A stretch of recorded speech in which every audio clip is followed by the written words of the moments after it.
Selamat berjumpa kembali para mahasiswa farmasi di mata kuliah fitoterapi. Ya, tidak terasa sekarang sudah menginjak minggu keempat, di mana minggu keempat ini kita akan mempelajari tentang penyusunan formula ramuan obat herbal. Jadi minggu-minggu kemarin kita sudah belajar bagaimana prinsip dan sifat fitoterapi, kemudian interaksi dalam fitoterapi, ada yang interaksi farmasetis, farmakodinamik maupun farmakokinetik ya, yang itu semuanya bisa bersifat merugikan, tapi ada juga yang bersifat menguntungkan. Ya, jadi prinsip interaksi tersebut juga ada hubungannya dengan apa yang akan kita bahas hari ini, yaitu penyusunan formula ramuan obat herbal. Nah, ini saya share tentang rambu-rambu ya. Dalam kita menyusun formula obat herbal atau obat tradisional. Ya, katakanlah nanti kita sebagai apoteker, mungkin yang bekerja di industri, maupun kita nanti sebagai apoteker yang bekerja selain di industri ya, mungkin yang tertarik ingin membuat ramuan ya, ramuan obat herbal sendiri. Nah, itu bisa kita lakukan ya dengan memperhatikan rambu-rambu berikut ini. Ya, sekali lagi saya ingatkan bahwa ramuan dalam fitoterapi itu ada yang bersifat holistik, artinya dia itu ada yang mengandung lebih dari satu bahan ya. Nah, tetapi ada juga ya yang hanya terdiri dari satu bahan. Ya, pasti kalian juga banyak menemui di lapangan ya yang beredar di pasaran sekarang itu ada jenis-jenis jamu atau OHT atau fitofarmaka yang hanya mengandung satu jenis bahan maupun juga ada yang mengandung lebih dari satu jenis bahan. Nah, itu semua bisa saja terjadi ya, tidak ada yang benar dan tidak ada yang salah artinya di situ ya. Jadi memang cara ya kita untuk menyusun ramuan obat herbal itu ada bermacam-macam ya. Ada yang memanfaatkan prinsip holistik di mana dalam satu ramuan tersebut istilahnya tidak hanya mengobati gejala ya, gejala yang berhubungan dengan penyakit tersebut, tapi juga ada juga mungkin bahan-bahan yang dia bersifat sebagai menaikkan imun tubuh atau sebagai penyegar ya, atau ada juga sebagai bahan tambahan ya, seperti dalam sediaan farmasetika kita kenal ada Corigen odoris, saporis seperti itu. Nah, di dalam ramuan obat herbal juga ada yang seperti itu ya. Nah, tetapi di satu sisi juga ada juga yang menggunakan pendekatan dia hanya terdiri dari satu ramuan atau satu bahan ya. Nah, misalnya kita temui di pasaran itu misalnya ada ramuan atau ada produk ekstrak pegagan. Nah, seperti itu juga ada. Kemudian misalnya ekstrak bawang putih saja. Nah, itu juga ada ya. Nah, seperti itu juga bisa ya dilakukan dalam fitoterapi. Nah, ini rambu-rambu utama dalam kita sebagai apoteker ya menyusun formula suatu sediaan obat herbal atau tradisional. Ya, yang pertama adalah biasanya kita menggunakan pendekatan ini. Ya, jadi pilih simplisia yang menggunakan kegunaan empiris.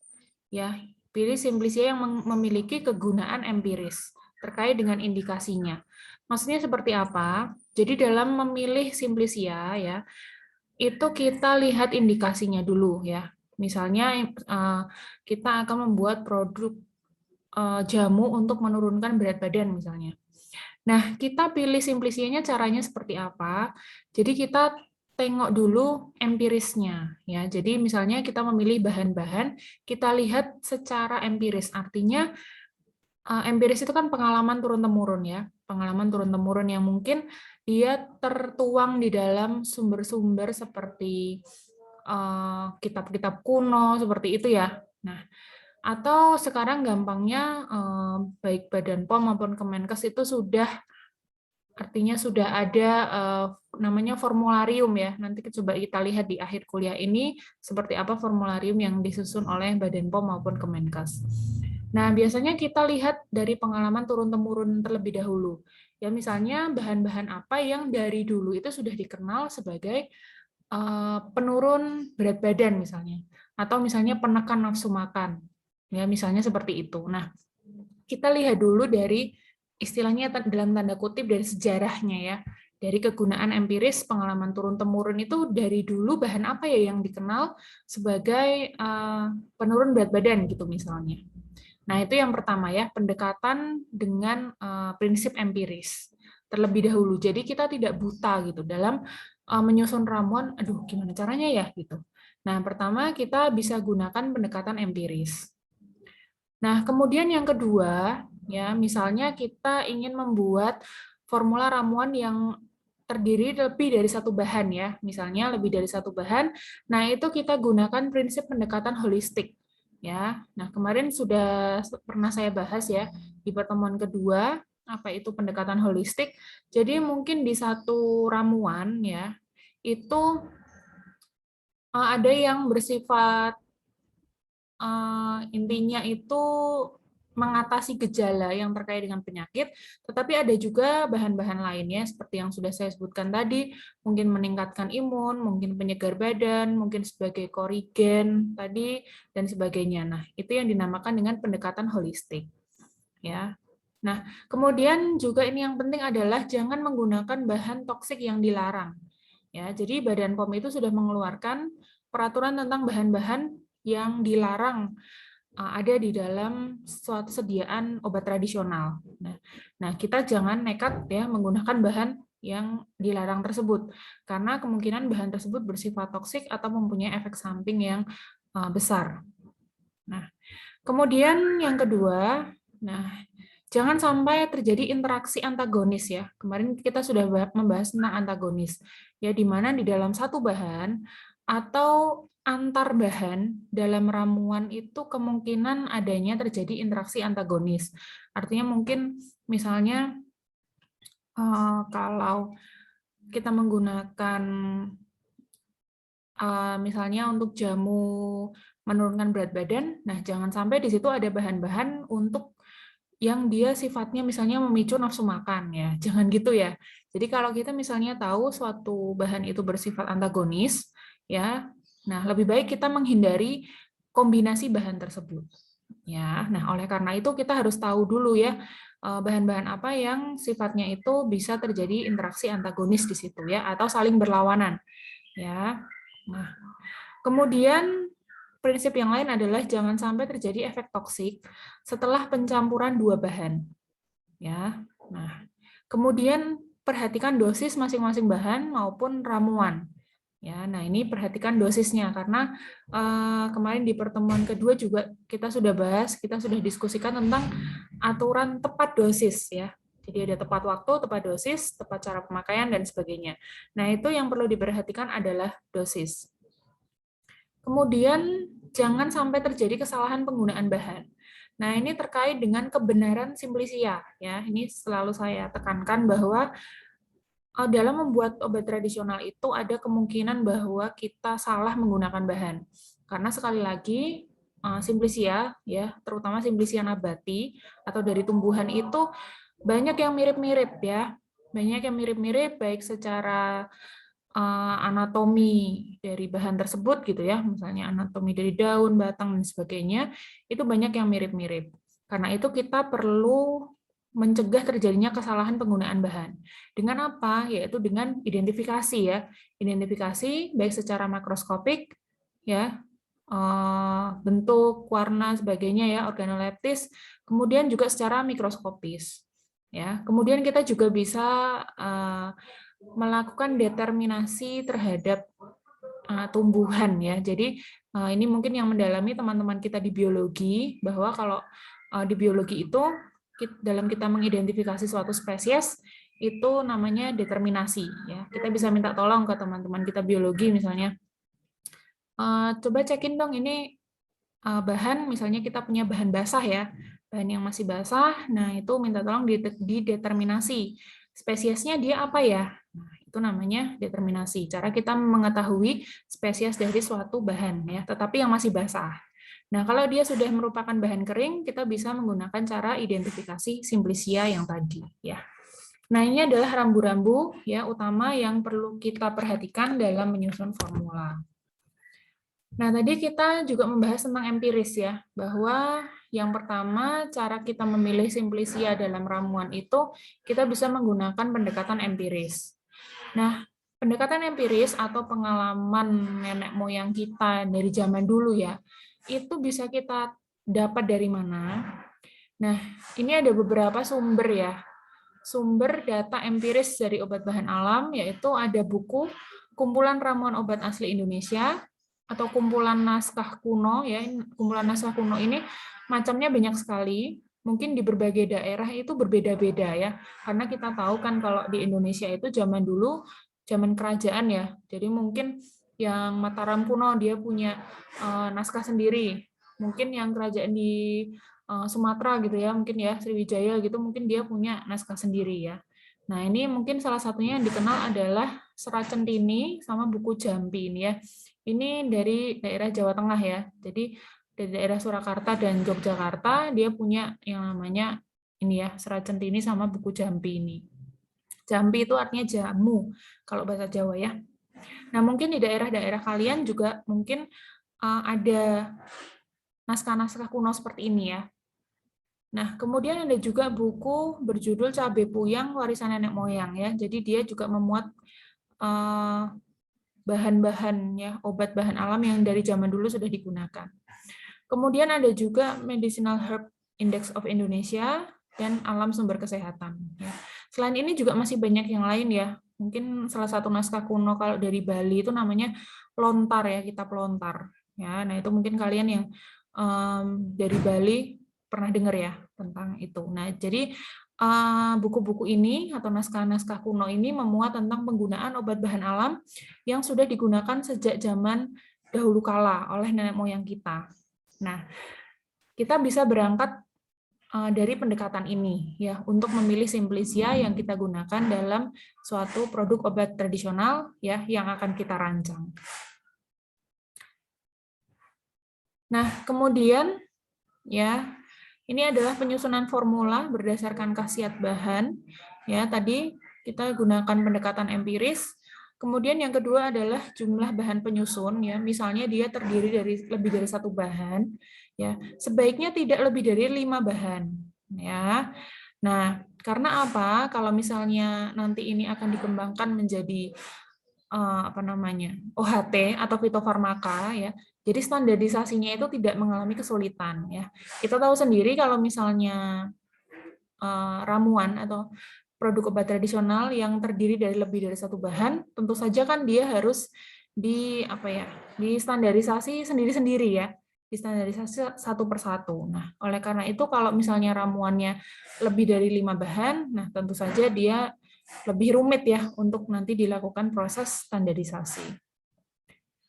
Kemudian, nah ini yang perlu kita perhatikan juga adalah menuju ke satu tujuan ya. Tadi misalnya di satu ramuan tersebut terdiri dari lebih dari satu bahan, ya, tapi kita harus pastikan bahwa bahan-bahan tersebut bisa mengatasi masalah kesehatan yang diindikasikan tersebut, gitu. Ya, jadi jangan memilih bahan-bahan yang tidak relevan, artinya tidak ada hubungannya gitu misalnya ya dengan indikasi ya yang sudah kita tentukan di awal seperti itu ya. Nah, misalnya kalau hipertensi misalnya ramuan produk untuk anti hipertensi, nah itu kan pasti hubungannya dengan menurunkan tekanan darah, dengan diuretik, vasodilator gitu kan. Kemudian untuk misalnya anti nyeri ya kan, misalnya kalau orang hipertensi kan misalnya sakit kepala gitu ya. Nah, kemudian kalau ada lemah lesu yang menggunakan penyegar badan, meningkatkan imun dan sebagainya.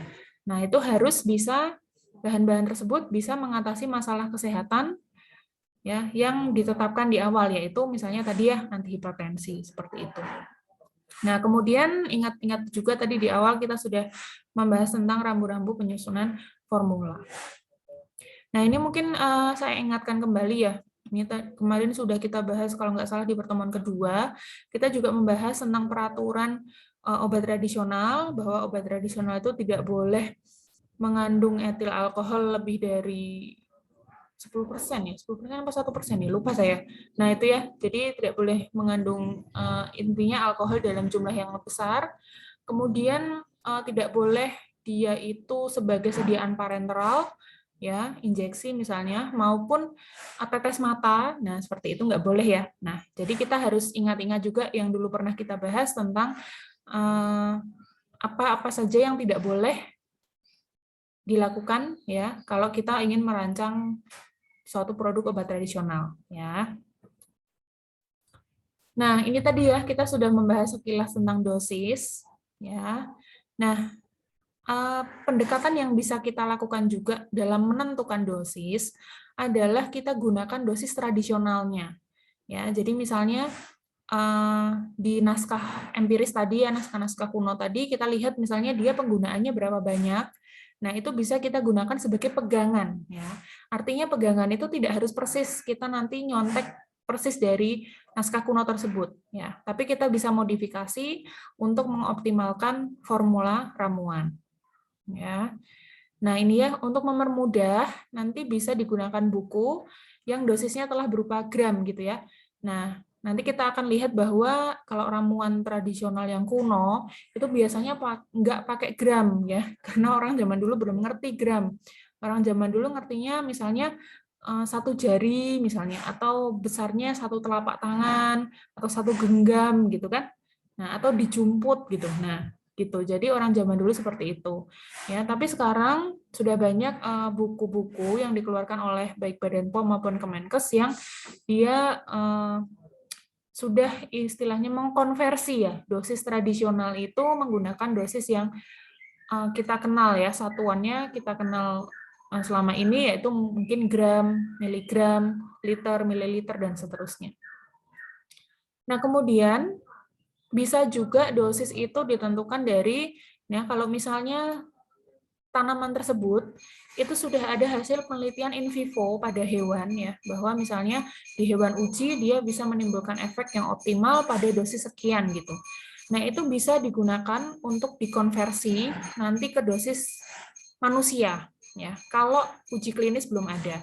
Ya, jadi kalau dia masih berupa uji praklinis, dia dosis pada hewan bisa dikonversi ke dosis manusia. Ya, tapi kalau dari hasil uji klinisnya sudah ada, ya ini ya.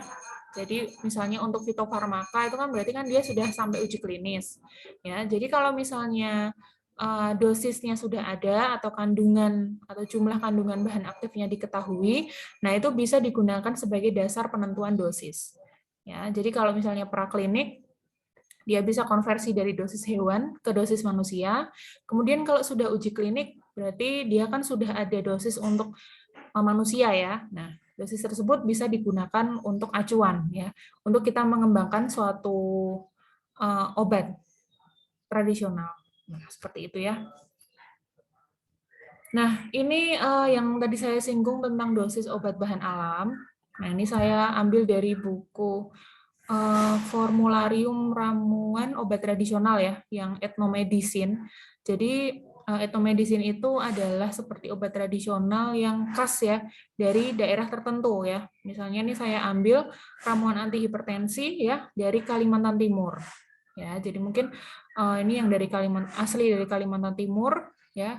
Ada suatu ramuan yang komposisinya seperti ini ya untuk anti hipertensi. Misalnya daun meniran 1 genggam, kumis kucing 1 genggam, cipluan 1 genggam, lempu yang emprit 3 jari. Ya, nah ini kan kalau misalnya ini tradisional tadi ya, ini kan bicara tentang etnomedicine itu kan etnik ya, tradisional itu biasanya pakai satuan-satuan seperti ini. Ya, karena orang zaman dulu belum kenal ya satuan yang kita kenal sekarang. Nah, jadi bisa dikonversi ya satuan-satuan tradisional yang seperti ini bisa dikonversi ya. Nah, misalnya kalau dia pakai satuan biji ya. Jadi kalau misalnya pakai misalnya biji atau buah gitu ya seperti merica, pala seperti itu ya gunakan seukuran dengan bendanya gitu. Jadi kalau pala 1 buah ya 1 gitu ya. Nah, seperti itu misalnya. Nah, misalnya kemudian ada juga genggam. Nah, itu bisa dikonversi sekitar dia 80 gram ya. Kemudian ada juga gelas ya. Gelas ini banyak jenisnya. Kalau misalnya di sini nanti kalian temukan gelas misalnya, kalian bisa konversikan ke dosis seperti ini. Kemudian jari yaitu sekitar 8 cm. Kalau misalnya 3 jari berarti 24 cm gitu ya. Jadi sekitar 8 cm tapi 3 ini ya namanya ya. 3 buah tadi ya. Jadi karena ini lampu yang emprit ini adalah rimpang ya. Nah, jadi bisa dibayangkan ya. Kemudian, nah ini sendok ya, kita sudah kenal juga kalau di farmasetika. Kemudian tangkai, ada tetes dan seterusnya. Ya, nah ini kalau dosis obat yang masih bersifat tradisional. Nah ini bisa kita konversikan ke satuan-satuan yang lebih modern. Nah, kemudian tadi kita juga sudah bahas tentang jangan menggunakan bahan ramuan yang dilarang ya. Jadi contohnya ini jelas banget ya, kecubung nggak boleh ya. Ya, pasti tahu kan ya alasannya. Kalau belum tahu silahkan googling kecubung itu bisa apa gitu ya. Nah, kemudian ada juga bahan-bahan yang lain ya. Bahan-bahan yang lain yang dia menimbulkan efek samping mungkin ya yang ini perlu diwaspadai. Nah, karena itu ini sudah dilarang ya. Jadi jangan memasukkan tanaman-tanaman ini di produk obat tradisional misalnya kalau kita ingin merancang suatu produk gitu ya. Nah, nanti ini akan saya tunjukkan, jadi Badan POM itu, oh ini ya ada ya, jadi Badan POM itu sudah mengeluarkan peraturan bahan yang dilarang untuk digunakan dalam produk obat tradisional, ya dikeluarkan oleh Badan POM tahun 2019. Tidak hanya 8 ini ya, ini saya cuman screenshot aja, jadi bawahnya ini masih banyak. Nanti akan saya lampirkan ya, supaya kalian tahu bahan-bahan apa saja yang ternyata sudah dilarang Badan POM ya untuk ada dalam sediaan obat tradisional. Karena sekali lagi efek sampingnya ya yang merugikan. Nah, karena itu ini berhubungan dengan keamanan ya. Ya sekali lagi kan harus aman, efektif ya, aman, efektif ya. Nah, itu harus memenuhi kaidah-kaidah itu gitu ya. Jadi jangan sampai kita menggunakan bahan-bahan yang sudah dilarang.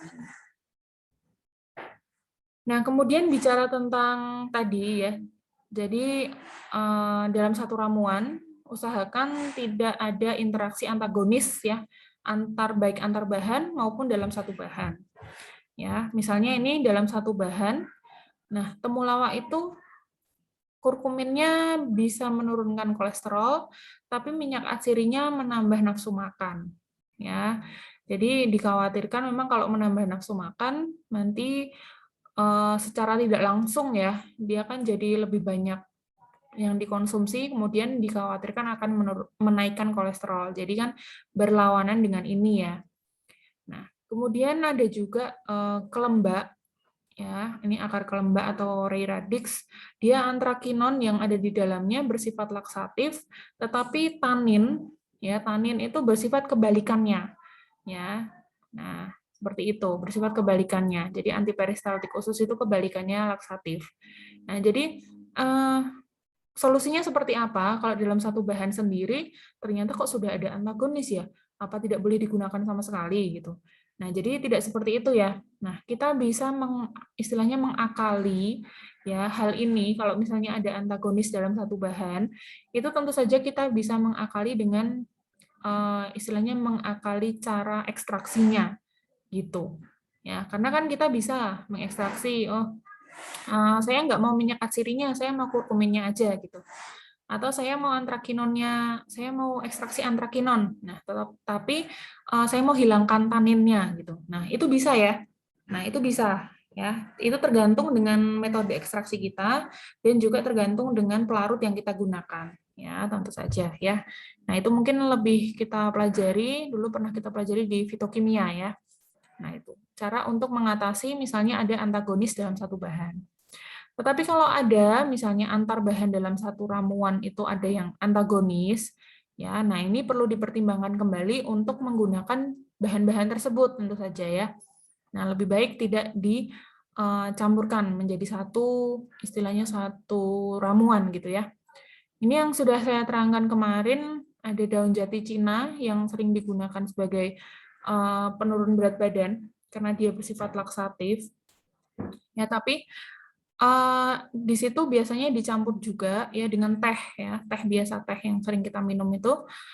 Nah, padahal dia bersifat anti laksatif. Nah, ini perlu diwaspadai untuk kombinasi bahan ini.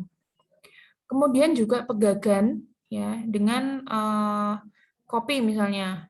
Ada sediaan dengan biji kopi misalnya ya. Nah, ini pegagan yang dia bersifat menurunkan tekanan darah, tapi kopi mengandung kafein yang meningkatkan tekanan darah. Nah, ini perlu diwaspadai kalau misalnya membuat ramuan yang terdiri dari dua bahan ini, ya, nah itu perlu diwaspadai. Ya, itu untuk prinsip antagonisme. Nah, kemudian juga perlu diwaspadai apabila terjadi efek lain ya yang sering terjadi. Ya, misalnya seperti ini ya. Bawang putih atau alisin, kemudian polosari, mengkudu dan seterusnya bersifat antikoagulan ya. Artinya di sini yang perlu kita waspadai apa? Nanti kalau kita menyusun suatu produk obat tradisional ya, nanti kita perlu kalau produk obat tradisional ya, kalau produk obat biasa itu kan seperti ada kontraindikasi, kemudian peringatan dan seterusnya ya, kan kadang suka gini ya, jangan digunakan bersama alkohol atau jangan digunakan bersama apa gitu ya. Nah, kan ada yang seperti itu ya. Atau misalnya kalau obat flu kan jangan digunakan sambil mengemudi gitu, karena ngantuk misalnya. Nah, ini juga nanti kalau kita membuat atau merancang suatu produk obat tradisional, itu perlu kita waspadai ya. Misalnya di situ kalau ada bawang putih atau alisin, ya, yang dia bersifat antikoagulan, kalau kita bikin suatu produk obat yang ada bawang putihnya, nah tentu saja di dalam selebaran atau dalam brosur obatnya harus kita sebutkan di situ. Nah, hati-hati terhadap penderita yang menggunakan ya sedang menggunakan obat-obat antikoagulan juga gitu. Nah, ini kan juga bicara tentang interaksi kan, karena di sini kalau dia menggunakan herbal yang bersifat antikoagulan, padahal dia sendiri sedang minum misalnya obat dokter juga yang bersifat antikoagulan, nah ini akibatnya berbahaya, ya. Nanti bisa darahnya kalau misalnya luka nggak berhenti-berhenti gitu ya, jadi pendarahan seperti itu. Nah, ini nanti hal-hal yang perlu kita perhatikan kalau kita menyusun istilahnya dalam hal ini brosur gitu ya, semacam brosur obat ya. Hal-hal yang perlu diwaspadai oleh si konsumen ya dalam menggunakan produk obat tradisional yang kita susun gitu. Nah, misalnya seperti ini, bahan dengan kandungan tanin tinggi, ya, daun jambu biji, kayu rapet, dan seterusnya, bisa menyebabkan konstipasi. Ya. Karena itu, kalau di brosur kan juga ada efek samping ya. Nah, kita harus cantumkan juga. Nah, hati-hati bisa menyebabkan konstipasi. Gitu ya. Jadi kan kalau obat itu pasti ada efek sampingnya. Cuman dia bisa terasa atau tidak, dan seterusnya itu kan bisa tergantung dosis atau tergantung dari si individu itu sendiri. Nah, kemudian ini tadi juga tambahan untuk bahan-bahan yang sudah dilarang Badan POM. Ini ya, ephedra, ya, walaupun dia bersifat anti asma, dia bisa bersifat hipertensif, ya. Kemudian yohimbe, ya, ini dikenal sebagai afrodisiak atau meningkatkan libido, ya, tapi dia juga efek sampingnya menyebabkan hipertensi dan stroke, ya.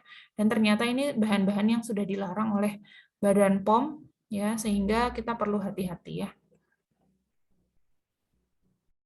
Nah, kemudian juga kita harus memperhatikan kandungan kimia yang menyebabkan efek yang tidak diinginkan. Ya, misalnya mengkudu, ya. Mengkudu di sini misalnya mau dimanfaatkan sebagai laksatif gitu ya, sebagai laksatif. Ya. Jadi pemberian mengkudu pada seorang pasien untuk melancarkan BAB atau laksatif, nah harus ditanya dulu apakah dia memiliki tekanan darah rendah. Karena dia ya di sini mengkudu skopolatinnya bersifat menurunkan tekanan darah rendah. Jadi nanti ditakutkan tekanan darahnya akan semakin rendah gitu ya. Nah, kita harus hati-hati, mungkin nanti di brosurnya bisa kita cantumkan untuk kontraindikasi, jadi tidak boleh diberikan kepada seorang yang memiliki tekanan darah rendah, seperti itu. Atau bisa dengan solusi yang tadi, kita bisa coba mengekstraksi di fraksi antrakinonnya, seperti itu. Nah, kemudian tadi yang sudah saya tekankan juga, jangan sampai terjadi kesalahan penggunaan bahan, karena di sini banyak bahan-bahan yang mirip ya.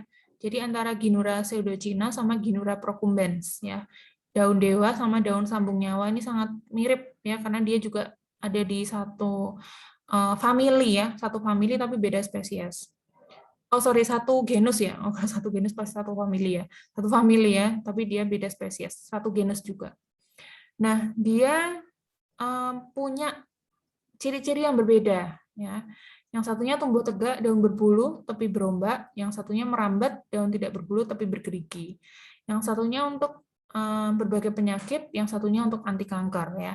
Jadi kalau kita pengen fokus ke anti kanker, pakai daun sambung nyawa gitu ya. Jadi jangan sampai tertukar ya, terutama di tanaman yang satu genus seperti ini, tetapi beda spesies.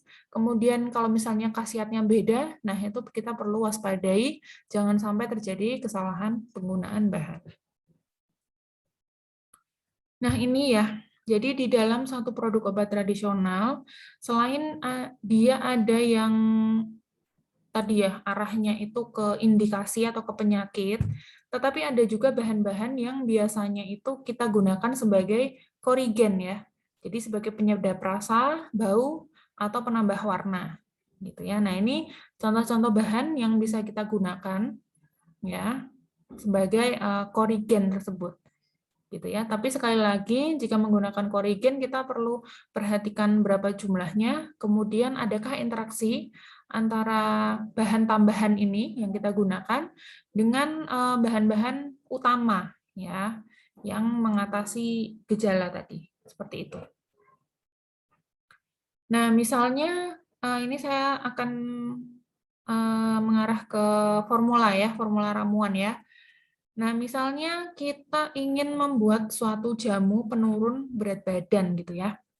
Nah, kalau kita misalnya ingin membuat satu efek yang holistik, ya, artinya dia bisa untuk dalam satu ini ya, satu ramuan, dia ada yang mengatasi gejala, tapi ada juga yang untuk misalnya imunitas dan sebagainya. Nah, itu kita perlu tahu dulu faktor penyebab dari seseorang ya yang obesitas gitu ya.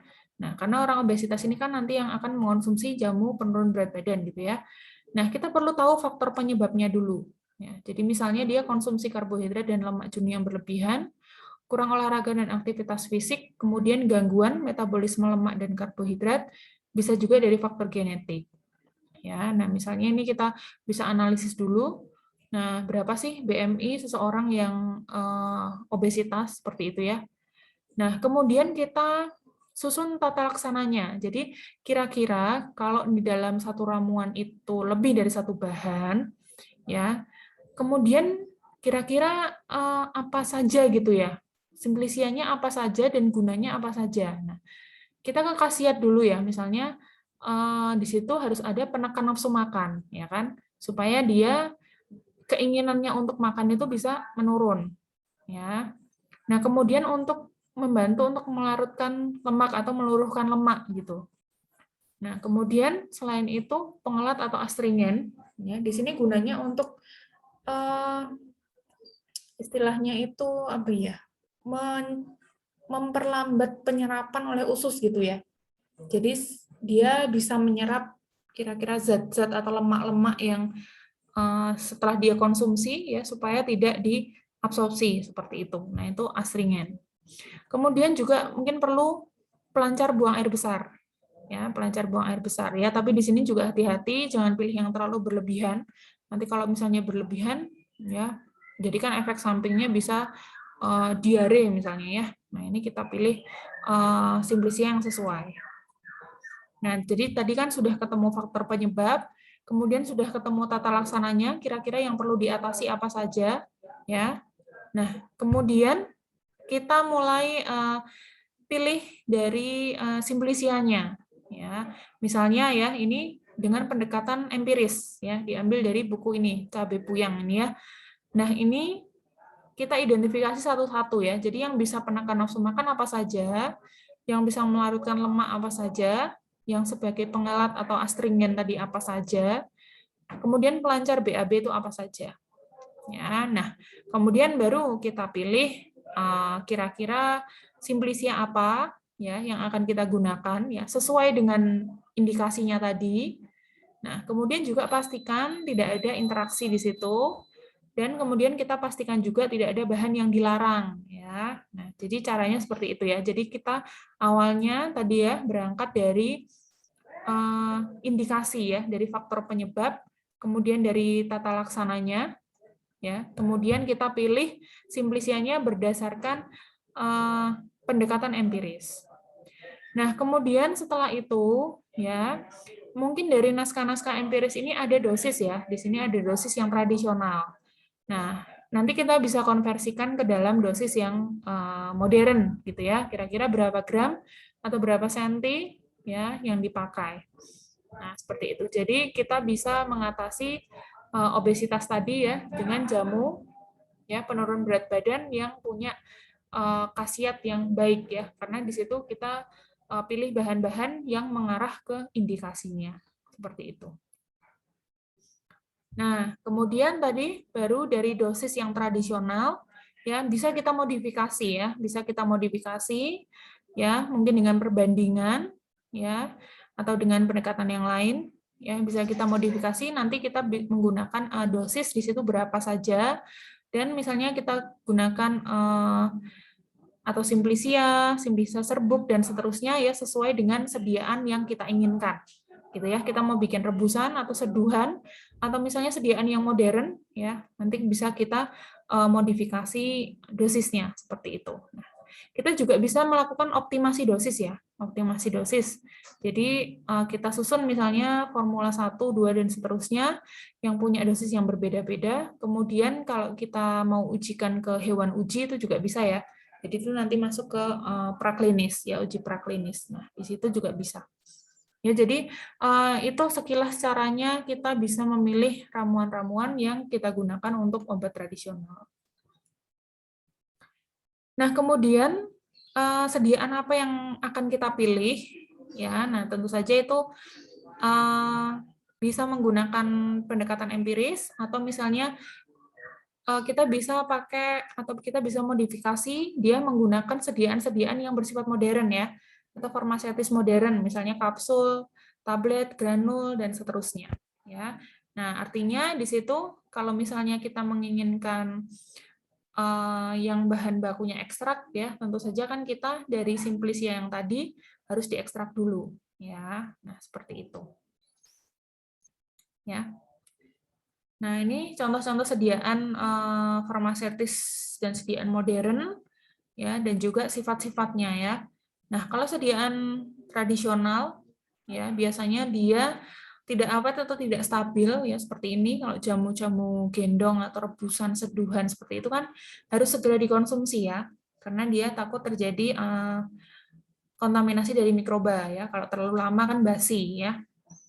Nah, tapi dia disukai oleh pasien pedesaan dan menengah ke bawah ya. Misalnya masih suka sediaan-sediaan tradisional. Atau kalau misalnya kita ingin membuat suatu produk ya yang lebih modern ya, artinya di situ adalah pangsa pasar kita itu adalah yang menengah ke atas, biasanya dia lebih suka dengan yang bersifat modern ya, seperti kapsul, tablet yang praktis ya, praktis dan nyaman diminum, kemudian awet atau stabil ya, awet atau stabil jadinya dia bisa istilahnya diminum kapan saja asal belum ED ya. Nah, dan seterusnya ya. Jadi dia bisa berupa ekstrak ya atau fraksi. Ya, diharapkan dengan ekstrak atau fraksi itu bisa lebih efektif ya. Karena kan kalau ekstrak itu dibandingkan dengan penggunaannya simplisia saja, ya kan dia bisa lebih banyak kandungan zat aktifnya karena sudah diekstrak atau sudah disari menggunakan suatu pelarut tertentu ya. Apalagi kalau fraksi ya, nah dia bisa lebih spesifik lagi kira-kira di situ kandungannya apa saja yang diinginkan sehingga efeknya juga bisa lebih optimal. Nah, tetapi juga mungkin kontranya di sini kan tentu saja harganya ya, harganya lebih mahal karena tentu saja teknologi yang digunakan untuk membuat produk yang modern ini tentu saja teknologinya lebih canggih daripada yang sediaan tradisional. Nah, kemudian juga dalam membuat suatu atau dalam menggunakan ya, dalam si masyarakat atau pasien menggunakan produk kita, misalnya yang berupa rebusan ya, atau rebusan dari jamu, ya. Nah, ini ada alat-alat ya yang perlu diperhatikan. Ya, ternyata kita istilahnya tidak sebaiknya ya, sebaiknya itu tidak menggunakan bahan-bahan yang bersifat atau terbuat dari logam ya seperti besi dan aluminium karena akan bereaksi dengan kandungan kimia ya, kandungan kimia yang ada di dalam simplisia kita gitu misalnya. Nah, lebih baik dia yang berbahan stainless steel atau aluminium yang dilapisi enamel atau periuk tanah ya. Nah, kemudian kalau dia misalnya sediaannya infusa, ya di situ pemakaiannya secara infus, nah bisa lebih baik menggunakan panci infusa. Seperti ini ya, jadi panci infusa yang terbuat dari stainless steel, ya kalau stainless steel itu seperti yang mengkilat gitu ya, beda kan sama aluminium yang tadi. Nah sekarang mulai tahu ya, apa sih aluminium, apa sih stainless steel ya, dari penampakannya udah beda. Ya, kemudian juga bisa juga kalau dari logam dia yang dilapisi dengan enamel ya supaya dia inert jadi tidak bereaksi dengan si simplisia yang kita rebus tadi misalnya ya. Nah, kemudian juga perlu dijamin higienitasnya ya, perlu dijamin higienitasnya. Nah, misalnya ini ya dari bahannya sendiri. Nah, kita dalam membuat simplisia juga kan harus diperhatikan ya di situ kalau cara kita mencuci, cara kita mengeringkan dan seterusnya ya itu kan untuk menjamin nanti didapat simplisia yang higienis ya. Nah, seperti itu. Nanti setelah kita membuat suatu simplisia atau membuat suatu produk obat tradisional, nah pasti di situ akan ada evaluasi ya atau standarisasi yang antara lain juga memuat tentang cemaran mikroba. Ya, artinya di situ kita bisa tidak menghasilkan simplisia atau produk obat tradisional yang cemaran mikrobanya itu minimal gitu ya. Nah, kira-kira itu ya yang bisa saya sampaikan. Ya, jadi nanti silahkan berdiskusi tentang hal ini. Ya, nanti saya akan melampirkan soft file buku ini ya. Nanti silahkan dicek ada buku Vademecum tanaman obat maupun formularium tanaman obat. Di situ memuat tentang formula-formula dari tanaman obat ya. Nah, di situ silahkan mencari formula ramuan untuk mengatasi penyakit-penyakit ini. Ya, ini saya beda-bedakan per kelompok.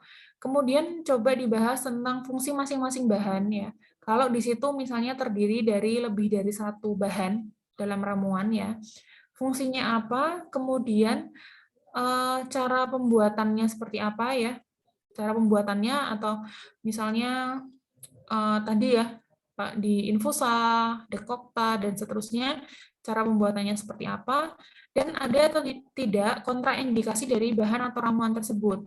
Ya, misalnya tidak boleh digunakan untuk ibu hamil, tidak boleh digunakan untuk ibu menyusui atau anak-anak dan seterusnya. Nah, silakan coba diidentifikasi ya.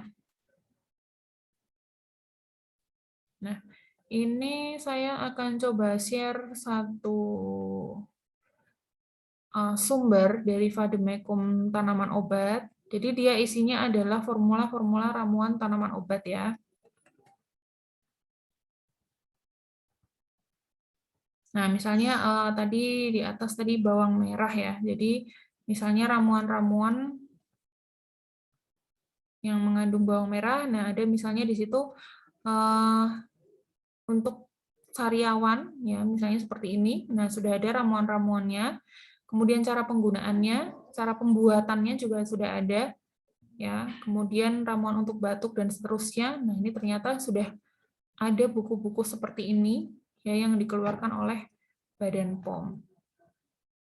Ya, ada juga di sini ada buku namanya Formularium Ramuan Obat Tradisional di Indonesia. Nah, misalnya kapan-kapan kita pengen jadi farmasis yang kerja di pabrik obat tradisional, kemudian kita misalnya bagian research and development gitu ya, ingin mengembangkan, develop suatu produk obat tradisional.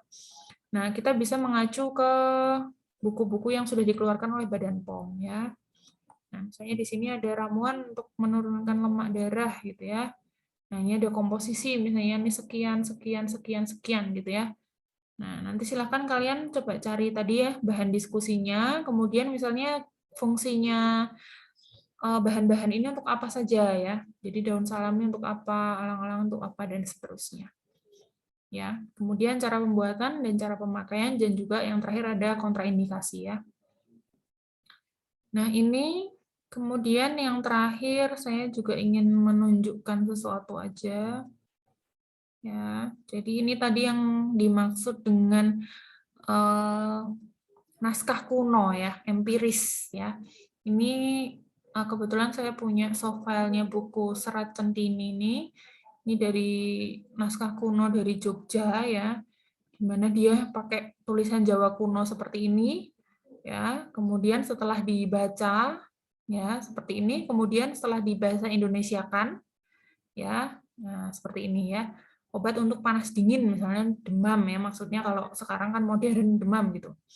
Nah, ada sirih, bengle, delingo, daun beringin, temu ireng ya. Misalnya kita bisa berangkat istilahnya merancang suatu ramuan produk obat tradisional dengan menggunakan sumber-sumber empiris seperti ini gitu ya.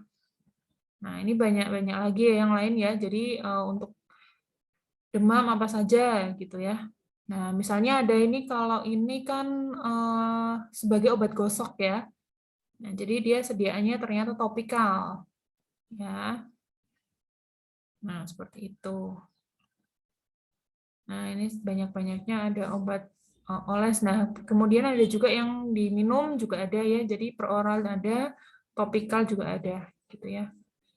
Nah, jadi dia holistik di sifat cara penggunaan ya. Jadi ada yang diminum, ada yang digosok gitu ya. Kalau kita misalnya sama kayak kalau kita anti nyeri gitu ya, ada yang peroral, ada yang topikal. Nah, seperti itu. Nah, ini ya contoh-contoh penggunaan naskah kuno ya, ternyata sudah alih bahasakan ya supaya kita tuh bisa mengetahui ramuan-ramuan apa atau tanaman obat apa yang digunakan oleh nenek moyang kita seperti itu. Jadi asalnya memang dari sini ya. Nah, seperti itu ya. Ini kalau contohnya dari Serat Centini dari Jogja ya, di daerah-daerah lain juga ada naskah kunonya masing-masing. Ya, kira-kira seperti itu pertemuan kita hari ini. Saya akan melampirkan nanti ya sumber-sumber atau referensi-referensi yang bisa kalian pelajari lebih jauh ya untuk penyusunan formula ramuan yang kita bahas hari ini. Terima kasih untuk perhatiannya. Sekian dulu video ini. Kita bertemu di video materi yang selanjutnya.